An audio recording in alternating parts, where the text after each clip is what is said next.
Good morning बच्चों आज हम वर्कशीट नंबर 71 यानी कि क्षेत्र करने वाले हैं। जो ये वर्कशीट है ये छठी से 8वीं तक के बच्चों के लिए वर्कशीट है। ये 25 सितंबर की वर्कशीट है। यहाँ पर बच्चे अपना नाम लिखेंगे और यहाँ पर अपने क्लास टीचर का नाम लिखेंगे। प्यारे बच्चों, विद्यालय खुले हैं फिर भी महामारी के कारण आप नहीं जा पा रहे हैं। आपको ही पता है, आपके पेरेंट्स जाते हैं कभी कभी स्कूल में, मैडम मिलती है वहाँ पर, लेकिन आप लोग नहीं जा पा रहे हैं ना, क्योंकि महामारी फैली हुई है। कौन सी महामारी? कोरोना महामारी फैली हुई है। इसके बावजूद भी आप माता पिता शिक्षकों की सहायता से किसी तरह से अपनी पढ़ाई कर रहे हो ना। जब कोई परेशानी होती है तो मैडम से पूछते हो या अपने मम्मी पापा या भाई बहन से पूछते हो। पुस्तकें सबसे अच्छी दोस्त होती हैं। इससे आपकी पढ़ाई भी होती है और मनोरंजन भी हो जाता है। देखिए, आपको नई नई कहानी पढ़ने को मिलती है, स्टोरी, तो सबका मनोरंजन हो जाता है और पढ़ाई भी हो जाती है। आप लोग इस बीमारी से लड़ना आप लोगों ने इस बीमारी से लड़ना सीख लिया है और कामकाज सामान्य होने की तरफ बढ़ रहा है। अब जब शुरू में बीमारी आई थी तो हम बड़े परेशान थे, हर कोई बहुत परेशान था, लेकिन अब हम इसके आदी हो गए हैं। हमने इसके साथ जीना सीख लिया है। बस साफ़ सफाई का ध्यान रखते हैं। कहीं बाहर गए हैं तो कैसे सैनिटाइज़ करना है, खुद को आते ही नहाना है, लोगों के संपर्क में ज़्यादा नहीं आना है, मास्क लगा कर रहना है। ये हमने सीख लिया है ना बच्चों। आपने अब तक पढ़ाई करने के कुछ अलग तरीके और नियम भी बना लिए होंगे। पहले स्कूल जाना, सुबह उठना, नहाना, स्कूल जाना, फिर आकर स्कूल का काम करना, ये सब था। और अब कहीं नहीं जाना होता आपको, लेकिन पढ़ना तो है ही। तो अब अलग नियम बन गए हैं, टाइम टेबल अलग बन गया है। आइए उसी पर बात करते हैं। सबसे पहले आप 5 मिनट आंखें बंद करें, अपनी ज़रूरत और सुविधा के अनुसार पढ़ाई के लिए एक टाइम टेबल सोचें, फिर उसे लिखकर पढ़ने वाली जगह के सामने दीवार पर लगा दें। आइए रोचक और सही ढंग से पढ़ाई करने के लिए कुछ बातें करें। देखिए बच्चे, आप स्कूल नहीं जा रहे हो, आपके पास बहुत सारा टाइम है पढ़ने के लिए, तो आप अपना टाइम टेबल बनाइए और उस टाइम टेबल को जहाँ आप पढ़ते हैं उसी दीवार पर अपने सामने चिपका दीजिए, जिससे आपको याद रहेगा कि आपको किस टाइम क्या करना है। और वो जो आप टाइम टेबल बनाओगे वो आपको याद दिलाएगा कि इस टाइम आपको क्या करना है। अब देखिए बेटा, कौन कौन सी रोचक बातें हैं। पढ़ाई में कौन कौन सहायता करते हैं? तो आपको पढ़ाई में कौन कौन सहायता करते हैं आप लिख सकते हैं। देखिए, पढ़ाई में मेरी सहायता मेरे पापा, यहाँ पर ये है बड़े भाई और बड़ी बहन करते हैं। आपके भी बड़ी बहन नहीं होगी तो भाई कोई होगा या मम्मी पापा कोई जो सहायता करते हैं आप लिख सकते हैं। आपके साथ और कौन पढ़ता है?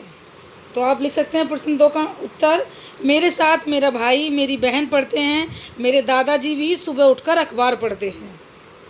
तो आप लिख सकते हैं आपके पापा अखबार पढ़ते हैं, आपकी मम्मी आपके साथ पढ़ती हैं, जो भी आपके साथ पढ़ता है आप इसमें लिख सकते हैं। तीसरा है, यदि आपके पास स्मार्टफोन नहीं है, एक साधारण फ़ोन है, तो आप पढ़ाई में और शिक्षक से और अपने साथियों से, देखिए ये वाला कर रहे हैं, कैसे सहायता लेंगे उनकी। अगर आपके पास स्मार्टफोन नहीं है, आपको पता है मैडम जो भी आपकी टीचर हैं, सर हैं, टीचर मैडम हैं, वो आपको फ़ोन पर भेजती हैं सारा काम। तो अगर आपके पास नहीं है तो आप कैसे आप पढ़ोगे। देखो, ये प्रश्न नंबर 3 है, यदि मेरे पास, यहाँ पर पास आएगा बच्चे, यदि मेरे पास स्मार्टफोन नहीं है तो मैं अपने फ़ोन से अपनी अध्यापिका को फ़ोन करके पढ़ाई में आने वाली परेशानी का हल पूछ सकती हूँ। आपके पास स्मार्टफोन नहीं है तो भी आप अपने साधारण फ़ोन से जो भी आपको पढ़ाई में परेशानी आती है अपनी मैडम से पूछ सकते हैं। देखिए अगला है यहाँ पर ये वाला, आप अपने घर में आपकी पढ़ाई की जगह कहाँ है, इसका चुनाव करते समय आप किन बातों का ध्यान रखेंगे। देखिए, आप ये लिख सकते हो कि आपकी पढ़ाई की जगह कहाँ है। देखिए प्रश्न नंबर 4, मैं अपनी पढ़ाई की जगह का चुनाव करते हुए निम्न बातों का ध्यान रखूँगी। किस किस बातों का ध्यान रखूँगी?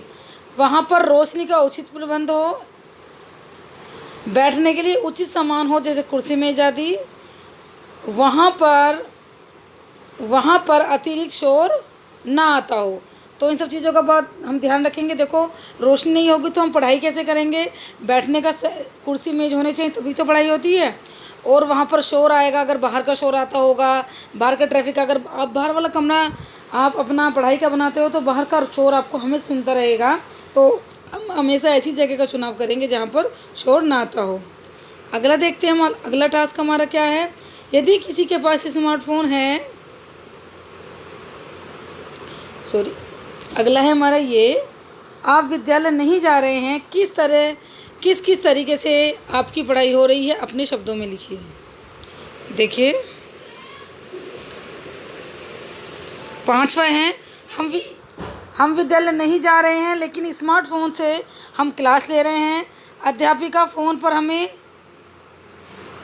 काम भेजती हैं, हम काम पूरा करके मैडम को भेजते हैं। जिन बच्चों के पास स्मार्टफोन नहीं है वो स्कूल में जाकर अपना कार्यपत्रक लाते हैं। यही हो रहा है ना आपके साथ भी? जिनके पास स्मार्टफोन नहीं है वो स्कूल में जाते हैं और मैडम उनके पेरेंट्स को कार्यपत्रक देती हैं जिसमें वो काम पूरा करके उसे स्कूल में जमा करते हैं। अगला है, यदि आपके पास स्मार्टफोन है तो आप पढ़ाई में उससे कैसे मदद लेते हैं? तो अगला क्वेश्चन है हमारा, हम स्मार्टफोन से अध्यापिका जी से अपनी पढ़ाई में आने वाली बाधाओं का निवारण बड़ी आसानी से कर लेते हैं। देखो, आप व्हाट्सएप पे मैडम को फ़ोन कर देते हो, मैडम ये समझ में नहीं आ रहा, मैडम ये कैसे होगा, तो बड़ी आसानी से हम अपनी परेशानियों का निवारण कर लेते हैं। अंतिम प्रश्न है, पढ़ाई के बीच अपना मनोरंजन आप कैसे करते हैं? जब आप पढ़ते पढ़ते बोर हो जाते हैं तो कैसे मनोरंजन करते हैं? जब पढ़ते पढ़ते मेरा मन नहीं लगता तो मैं कोई खेल खेलने लग जाती हूँ, जाकर छत पे या कहीं भी कोई खेल में लग जाती हूँ, या अपने दोस्तों से फ़ोन पर बातें करने लगती हूँ। इससे मुझे बड़ी खुशी मिलती है।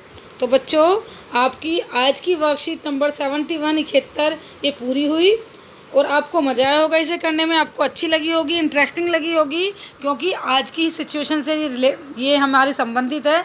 जो आजकल हमारी स्थिति चल रही है कि हम स्कूल नहीं जा सकते, हमें घर पे रहकर ही सारा काम करना है और हमें सीखना भी है, क्योंकि हम इस महामारी से पीछे नहीं हो सकते, हमें सीखना भी बराबर है। तो किस तरह से हम अपनी पढ़ाई को जारी रख रहे हैं। तो बेटा, आई होप आपको ये वीडियो पसंद आई होगी। तो आपको वीडियो पसंद आई हो तो लाइक करना ना भूलें और कमेंट कर दें और चैनल को सब्सक्राइब कर दें।